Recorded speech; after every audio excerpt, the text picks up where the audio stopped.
Welcome, welcome. I'm Sharif Iman, and this is the wonderful Tea on a Cage, and this is Love Speak Revolution. We're so happy to be here. I hope everybody has been having a great week.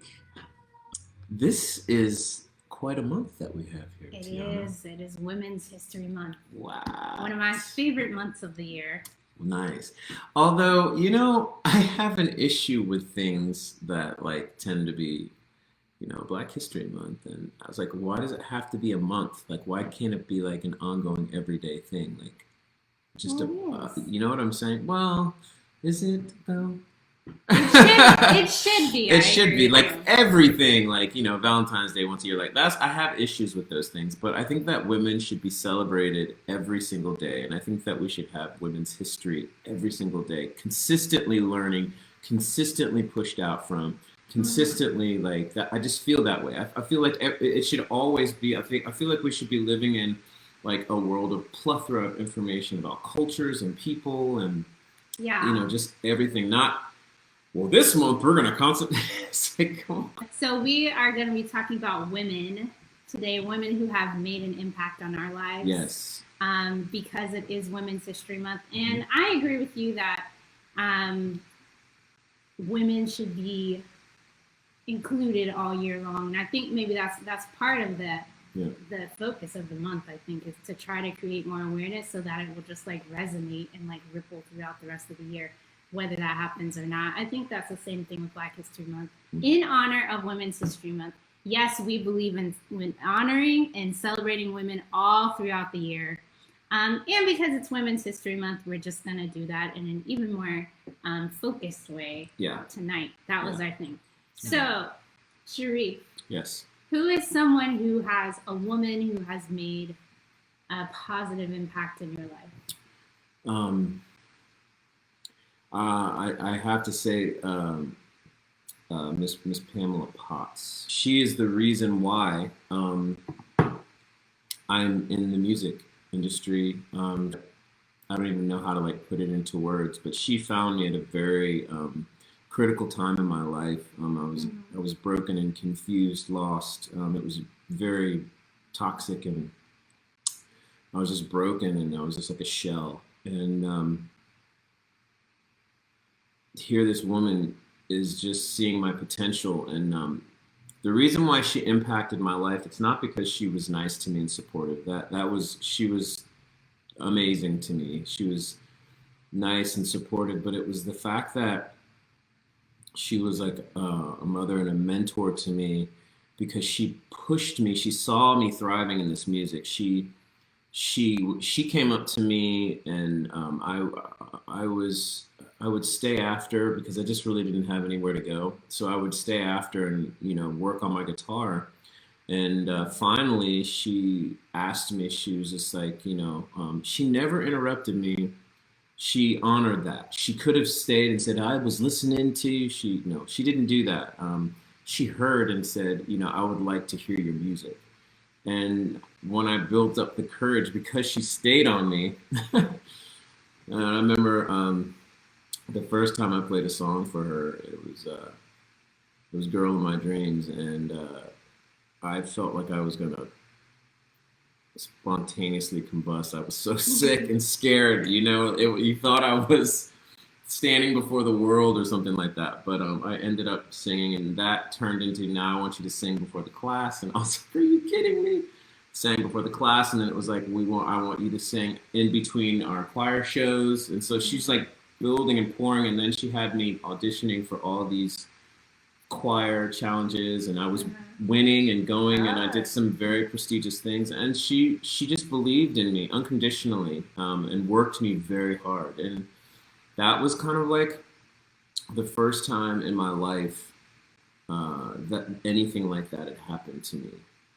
And somebody outside of my family stepped in, and she didn't just take the brunt of that. She actually stepped in. She knew about my life, the tools that she gave me to survive in life. She gave me musical tools, singing tools, writing tools, honed me in, showed me that I could do it. She said, she took this broken kid, poor kid and showed me that I was something outside of what the circumstances and outside of what I thought, and it was amazing. And that it still impacts my life and helps me to impact others. So she was one of them. Yes, one of Miss Pamela Potts. You're amazing. Yeah. What about you? So if anybody knows her, tell her. Hopefully, I don't know if she's still there. She is. I have two people, y'all. Well, I have more too. But I have to talk about them together. Okay. Because in my head they go together. Okay. So there's two people. I figured I'd just stick with family, right? Well, I was gonna do my mom, but that's like, yeah, it's a shit. Okay, so at least for me, my mom is amazing. Yeah. So, however, I have these two great aunts, but we don't call them great aunts in my family. We just call them aunts, right? Like, so my Aunt Catherine and my Aunt Sarah, and these are like the matriarch of our family. Though my Aunt Catherine just passed away recently. And these women were amazing. Like, they had such a massive impact on me. We lived way far away from family. So we would go visit maybe like once a year. I get to go visit my mom's side of the family, and they were part of my mom's side of the family. So what I think about is that they were two complete opposite. Like one woman. So my Aunt Catherine was like feisty, fashionista. Like every time I went to visit her, she was like giving me clothes. And she was just like the social, like everybody knew Aunt Catherine. And she was just funny. And she was just amazing, right? And she'd give me like Kenneth Cole bags. And I was just like, oh my gosh. And all these like rich people would give her stuff to give to other people because she was so generous. And she knew everybody, and she knew who needed stuff, right? So there was my Aunt Catherine, and then my Aunt Sarah is just like timid, like very traditional. She worked inside the home. Like I don't think she ever worked outside. If she did, she might have like cleaned, because my grandma used to clean too. But she was like always cooking for people. Like, you know, she was just like very traditional and quiet and reserved. But both of these women had such a massive influence on me in different ways, because at different points in my life.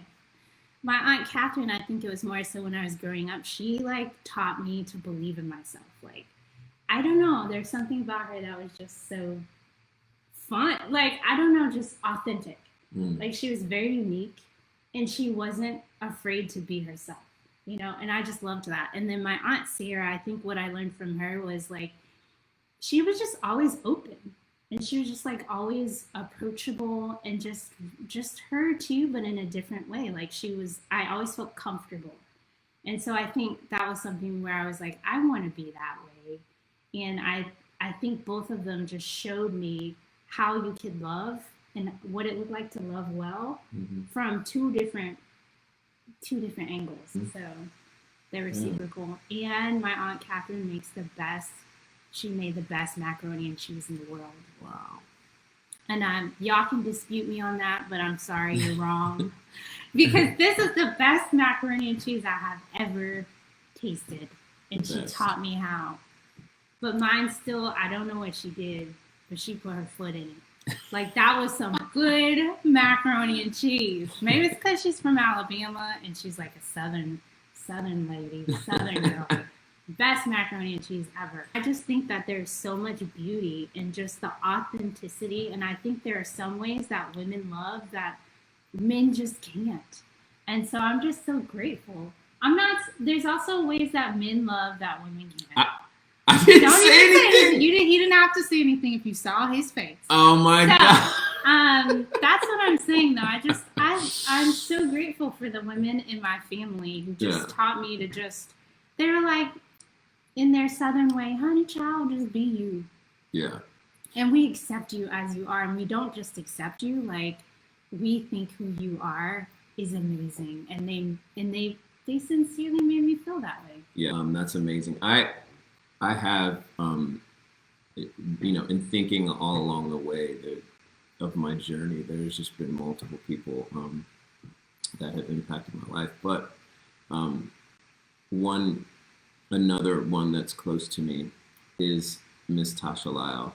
She's impacted my life. We've been friends for over 20 years, and she has stuck by my side. Mm-hmm. And she has seen me go through hell. Absolute, like, I've hit the bottom multiple times, and she has just been there, and her family, and they've just loved me. Um, and it was amazing when you had us wanting to do this. When we decided to do this topic, I began to think, and it was just I began to see that I'm a wealthy man, not in riches, but in relationships to have. I can't even describe um, like the love that Tasha and her family, like, she has shown me, like, a safe love, not a love of expectation. There wasn't any type of underlining um, plot that she was trying to get. She was just in my life, and the whole time has looked at me and says, "I'm here. I'm not going anywhere, and I love you." And that was one of the things that saved my life. That was, one of the things when I was down in my life as a wreck, to know that her and her family they were there. And she very much impacted my life, not only my personal life, but she has been with me, singing with me and supporting me uh, ever since I've known her. But she started singing with me, probably, Tasha, probably you were with me 8 or 9 years, singing with me, and just the camaraderie that builds. So it's just amazing. And knowing my testimony and my story and where I come from, that wasn't supposed to happen. And that's where you know that God is greater, and God is definitely good. I'm not that close with my family, but to speak of, I have multiple, but to speak of my Aunt Pam, my mom's sister, impacted my life. She was the only one that out of my family that I knew. Her and Nia, they really impacted my life. Really loved me. Aunt Pam was there for me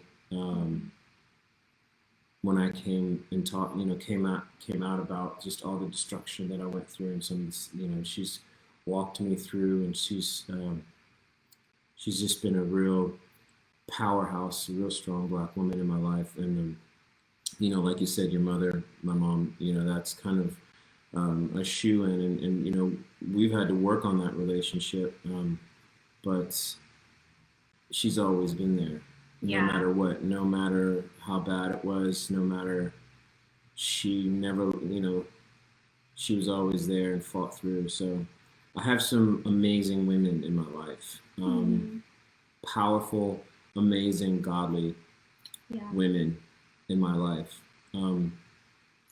That keep you on your toes. Right. I was just telling Sharif about what my mom did. Let me tell you what my mom did. It's I don't know awesome, if y'all can relate to this. It's really awesome. She gave me this bag of nuts. I like almonds, right? I'm trying to eat healthy. She's like, "Oh, I saved it. I saved these almonds for you." So I've been like sprinkling them on my oatmeal and stuff or whatever, and I kept finding like little pieces of cashews in them, and I'm like, "Why am I finding cashews in my almonds?" And I looked more closely at the bag, and it's not a bag of almonds. It's a bag of mixed nuts. My mama had eaten out the cashews, the Brazil nuts, all her favorite nuts. She ate them all. And then she gave me the leftovers because she said the almonds are too hard for her teeth. So I'm thinking, oh, she was being so sweet, and really she was just giving me her leftovers. Wow. But I love her, so it's okay. And I really do like almonds. And it's not wasting, right? So I am interested to know, like, what quality or trait or something, like, in the person that the people that you mentioned, like, what you see in them that you have tried to, like, incorporate into how you live your life. how can I put this? I was raised in consistent chaos. On the other side of things, that people were consistently abusive, and that was the consistency that I knew. So me being a consistent person, I've really much isolated from everybody and everything. And you have known this, like sometimes. I'm not gonna look at you. It's hard to. Sometimes it is hard to. It's sometimes it's hard to connect with me just because of that. But for these people in my life that have impacted my life, these women, they have been consistent and they haven't left me. And they've been consistent with everything, everything. And then they've been consistent with loving me when I'm not consistent. Yes, I feel like I do that well. I try. Here's with this guy. You talking about somebody impacting your life. He came into my life. But we talking about women. I know, okay, but I just let's get back to the women. Thanks for joining us. Don't leave.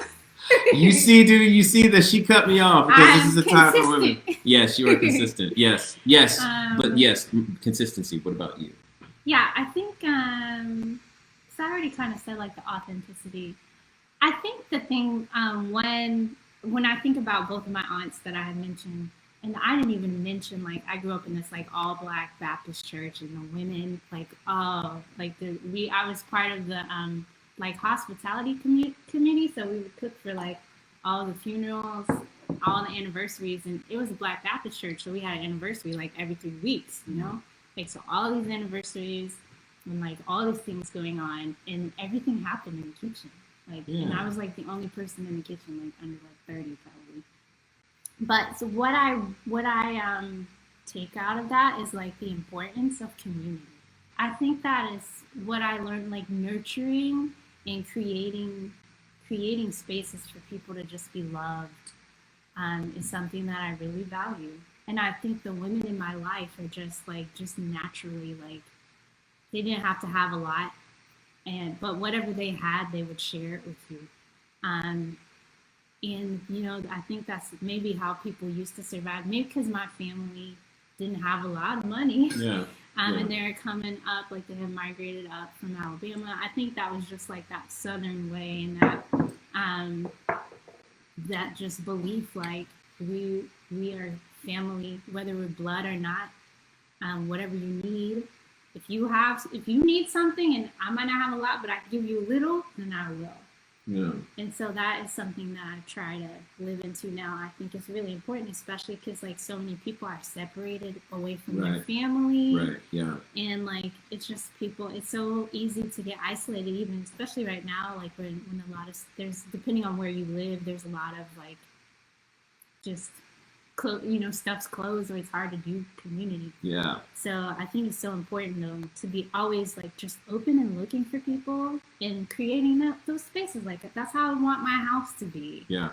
Or like you need, my car, whatever is mine. It's like it's ours. Right. So. Right. I think I think that we should expand this. We can talk. We can talk about women forever, but just the importance, because of this month, I think we need to continue to expand and just talk about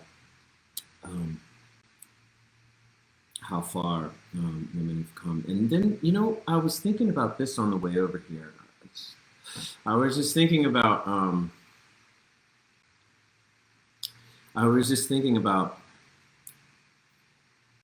sometimes in my life, I fight so hard sometimes to prove that I'm good enough. But God is trying to show me that I don't have to fight for something that I already am. Mm-hmm. He says, you don't hurt because of you can't fight for who you are. He says you hurt because you lack the identity and the knowledge in that identity of who you already are. And that was powerful.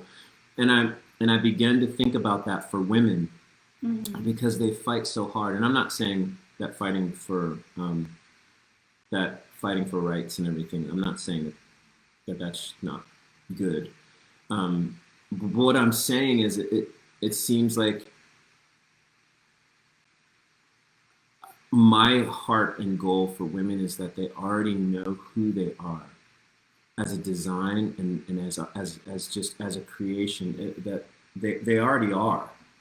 Yeah. You already are. You don't need, you don't need approval from a man or from society or from anyone or anything, because we already are, because you breathe and you have a heartbeat. And so I was just thinking about, man, to move in that. And now, again, I'm not saying that I don't want to overstep my bounds and boundaries and trample all over the fact that, I don't know what it's like to be a woman in this type of world and in this type of society. So that's not what I'm saying. But what I am saying is, I think as a man of color in this society, I do understand some things. And I do understand that sometimes I find myself fighting so hard to try to prove to people in this society that I am a man and that I do deserve. And God's like, no, you already are, and you already have. And I begin to know, when I move in that, then it's then it diffuses all the chaos around me. Like, then it really, like, who I am now, like before, now who I am, I'm a little bit like, it doesn't matter. It's getting better, but it doesn't matter what people think of me. Like, seriously, like, Yeah. like people's view of me and what society says about me or how I should be, like, none of that stuff really matters. And I just, that is my heart, because that is my heart for women, because I pay attention and I look around, and I just, there's some things that perplex me. And there's just either so much agitation and anger, or there's so much want and need of being, and want and need of being, but we don't want to, but but we don't, but it's really because of self. Yeah, but that's, right? Yes, go ahead, please. Yeah. I'm trying to. I'm sorry. Come on, no, cut in, girl, cut in. Okay, I'm working on that. So I think that there's this one quote that I read once that stuck with me, and it says, like, a woman of beauty is a woman who's not striving. Ooh. And when I first read that, I was like, I mean, well, first off, that's a lot easier said than done, but I actually think that there is some truth. There's a lot of truth to that. Right. And I think men, and what you were saying, like, men and women, we have that same struggle. I think that fight for identity is like a human issue. But I think too, as women, it's a similar journey. But I think what I'm learning, I'm on that journey too. And what I'm realizing is, like, I think I'm trying to find approval from others, and really what it is that I don't love myself. Right. And so I think that's what I was drawn to in the two women that I mentioned, and even the women at church, was that they were just authentically them, which I think must come with the journey and, like, the wisdom and the maturity of realizing. Absolutely. But that's what I realized. Like, they weren't striving. They were able to, like, give and live out of a place of just, like, abundance. Yeah. Like, it wasn't because they were trying to get anything in return. They didn't need me to respond any certain way for them to feel validated. It was just like, this is what they had to offer, and they were just going to do it. Yeah. And so I think, that message, though, it takes a lot for us to kind of pull back these layers of lies and things that we might be seeking to find our identity in, so that we can actually even know who we are as women. And so that's why I'm really grateful for these women that I've had in my life to show me kind of like benchmarkers along the way, right, or people to, like, challenge me, hold me accountable, encourage me, and just really even comfort me when things don't go well. Like, that has been so meaningful for me to have women like that in my life. And I think one message that I I would say like that. I would hope everybody listening, especially the women, and if you're not a woman, like you can tell the women in your life this is like because of the fact like the two people I gave as examples, my aunt Catherine and my aunt Sarah, they're so vastly different. That made me realize that any woman, like whoever you are, and the men too. So like you have something that you can offer and that someone else needs. You don't have to be a certain way, you know, like because I always struggled with I'm quiet, like but yet I'm bold, which has been an awkward combination. I don't know what that face meant, but I'm just gonna say that you Stop. agree. And so, but because I've seen how God has used so many different types of women in my life, it just made me be like I don't have to try to be somebody I'm not. I just be me because if God can use those other women, God can use me if I'm just open. And I think that's true for all women and for men. That if we can just, I'm trying to be inclusive here. But you don't have to be inclusive like that. Like I'm sitting here saying, "What about men?" I'm not saying that. You're not saying that. He's not saying that. I know he's not saying that. I'm just wanting to make sure the men feel included. Well, thank you very much. You're welcome. So, but I'm agreeing with you. Yeah, I know. That I think if we could all just learn to like be us. Yeah. Wouldn't the world would just be so much, I mean, a healthy version of us. Yeah, that's good. I like that. Right? A healthy version would be like so much better. But you know, I will say that man hasn't done a great job of showing respect and equality and, you know, the biblical sense of created in our image, both male and female. Mm-hmm. But when you read the rest of it, and when, you know, God is ushering out the responsibilities for the disobedience, it clearly states in there some pretty hardcore things.